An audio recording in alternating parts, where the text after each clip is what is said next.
Assalamualaikum warahmatullahi wabarakatuh. Perkenalkan, nama saya Fitri Aulia Rahma dari kelas 4B Manajemen Pagi.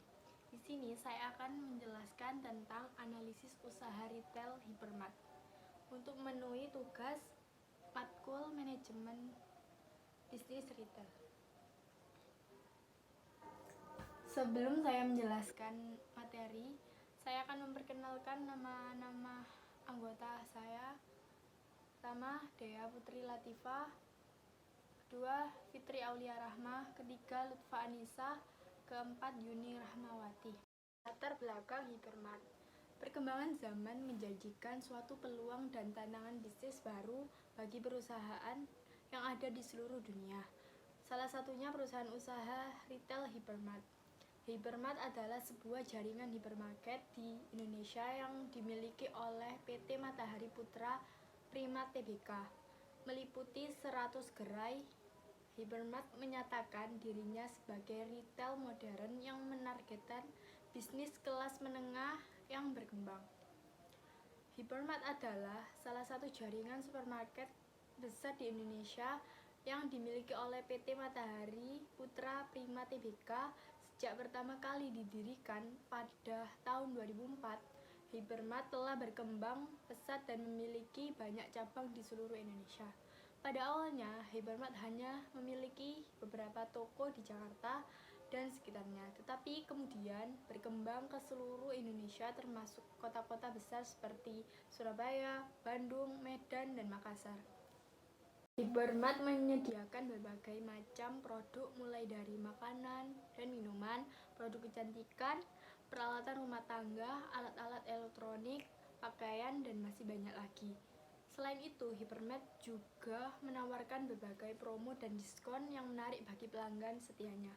Perkembangan Hypermart di Indonesia terus meningkat dari tahun ke tahun dengan menambah jumlah toko dan memperluas jangkauan layanan untuk memenuhi kebutuhan konsumen.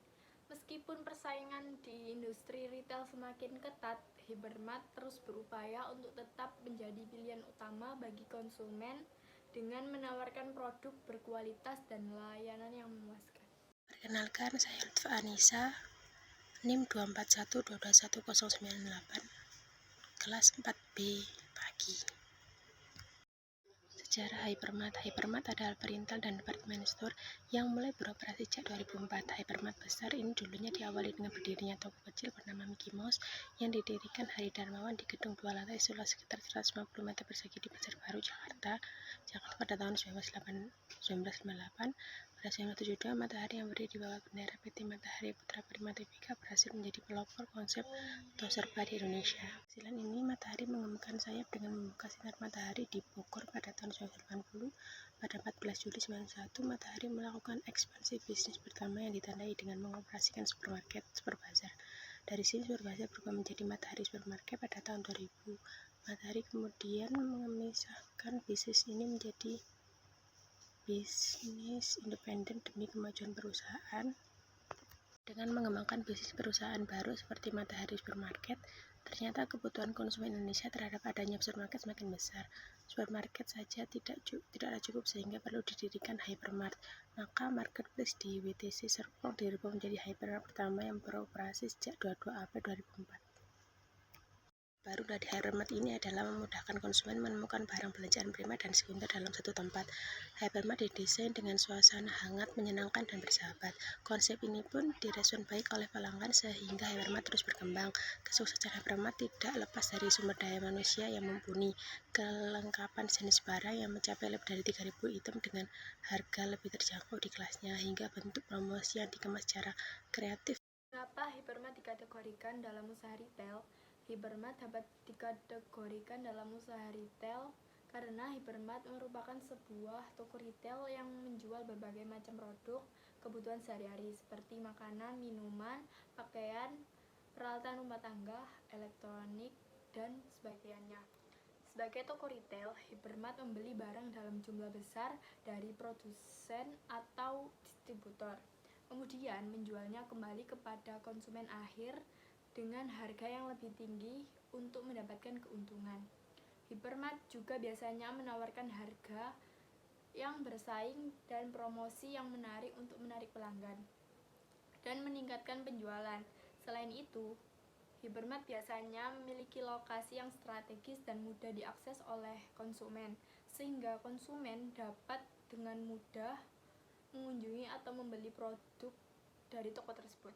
Hypermart juga biasanya menyediakan layanan pelanggan yang baik, seperti pengambilan barang dan layanan purna jual yang dapat meningkatkan kepuasan pelanggan dan memperkuat hubungan dalam pelanggan sendiri. Dengan demikian, Hypermart dapat dikategorikan sebagai usaha retail karena ia menjual produk secara langsung kepada konsumen akhir dan memiliki ciri-ciri khas usaha retail seperti pembelian dalam jumlah besar, harga bersaing, promosi yang menarik, lokasi strategis, dan layanan pelanggan yang baik. Next. Usaha atau ruang lingkup Hypermart, supermarket. Hypermart adalah supermarket yang menjual kebutuhan sehari-hari seperti makanan, minuman, bahan makanan, dan lain-lain. Produk kecantikan. Hypermart juga menyediakan produk kecantikan seperti kosmetik, perawatan kulit, dan perawatan rambut. Elektronik. Hypermart memiliki area khusus untuk produk elektronik seperti laptop, smartphone, kamera, dan aksesoris lainnya. Dan Hypermart juga menyediakan pakaian baik untuk pria, wanita, dan anak-anak. Perlengkapan rumah. Hypermart juga menyediakan produk untuk kebutuhan rumah tangga seperti peralatan dapur, perabotan, dan dekorasi. Mainan. Hypermart juga memiliki area mainan untuk anak-anak dengan berbagai jenis macam mainan. Produk kesehatan. Hypermart menyediakan produk kesehatan seperti vitamin, obat-obatan, dan alat kesehatan. Aksesoris. Hypermart juga menyediakan berbagai macam aksesoris seperti kacamata, jam tangan, dan perhiasan. Assalamualaikum warahmatullahi wabarakatuh. Perkenalkan, nama saya Dea Putri Latifah, NIM 241221136. Rancangan strategis planning Hypermart. Analisis situasi. 1. Misi: memberikan pelayanan dan kenyamanan berbelanja dengan sepenuh hati. 2. Pemilik saat ini, kemitraan atau berkelompok. 3. Alternatif pengelolaan. Pengelolaan stok memastikan bahwa persediaan barang selalu tersedia dan cukup untuk memenuhi permintaan pelanggan. Peningkatan pelayanan, inovasi produk, menambah produk baru yang menarik atau memperbarui produk yang sudah ada dapat menarik minat pelanggan. Pengembangan kemitraan, digitalisasi, memperkenalkan teknologi di dalam minimarket seperti pembayaran digital agar mempermudah para pelanggan. Analisis SWOT. Yang pertama, kekuatan, ketersediaan barang lengkap dan berkualitas serta mencakup keperluan, tempat yang besar, harga produk yang kompetitif. 2. Kelemahan, jam operasional yang kurang tepat, nama brand yang belum banyak diketahui. Peluang, program promosi yang diadakan secara besar, program loyalty guna mengikat konsumen, perkembangan teknologi yang pesat memudahkan promosi. Ancaman, pesaing harga dan kualitas yang ketat oleh pesaing, kompetitor yang gencar melakukan promosi, perubahan selera konsumen. Objektivitas.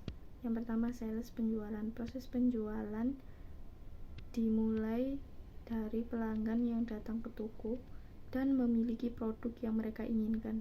Hypermart juga memiliki layanan belanja online yang memungkinkan pelanggan untuk membeli produk secara online dan mengambilnya di toko atau mengirimkan langsung ke pelanggan. Yang kedua, profit, laba, penjualan bersih mengalami peningkatan 50%. Positioning, posisi Hypermart cukup luas dan tempat yang mudah dijangkau pelanggan. Yang terakhir, kepuasan publik. Hypermart dapat diterima oleh masyarakat dengan cukup baik. Assalamualaikum warahmatullahi wabarakatuh. Perkenalkan, nama saya Yuni Rahmawati. Saya akan menjelaskan mengenai strategi identification of consumer. yang terdiri dari 1. Mass marketing atau pemasaran massal, penetapan harga yang kompetitif, promosi dan diskon besar-besaran, pengelolaan stok yang efisien, layanan pelanggan yang baik, penempatan produk yang strategis. Kedua, ada konsentrat marketing. Kami fokus kepada pelayanan yang baik, harga yang kompetitif, dan produk yang beragam. 3. Different marketing. Produk kami sangat beragam seperti kebutuhan sehari-hari, produk kecantikan, produk obat-obatan, dan mainan. Overall strategi. 1. Controllable. Strategi barang atau jasa. Barang dagangan adalah barang-barang kebutuhan sehari-hari, mulai dari kebutuhan dapur, makanan, bahkan kecantikan.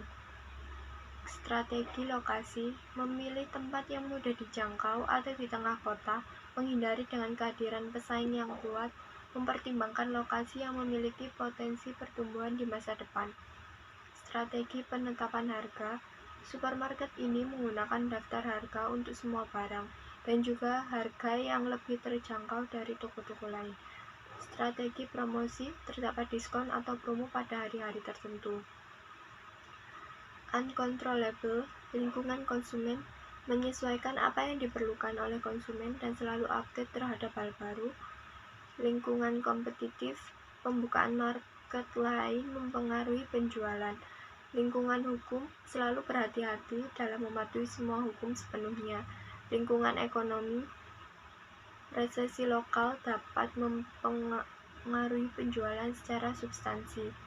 Lingkungan teknologi, sedang dalam proses pengembangan sistem informasi retail. Spesifik activities. 1. Operasi harian dan jangka pendek.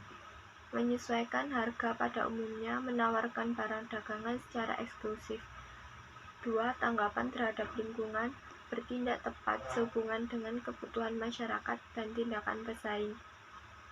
Kontrol. 1. Evaluasi. Sistem informasi retail baru akan memungkinkan untuk memastikan tren, menghubungi pelanggan dengan penawaran tertentu. 2. Penyesuaian. Sistem informasi akan memudahkan untuk mengecek persediaan, memaksimalkan penjualan, dan menargetkan pelanggan. Sekian penjelasan kelompok kami mengenai usaha retail. Wassalamualaikum warahmatullahi wabarakatuh.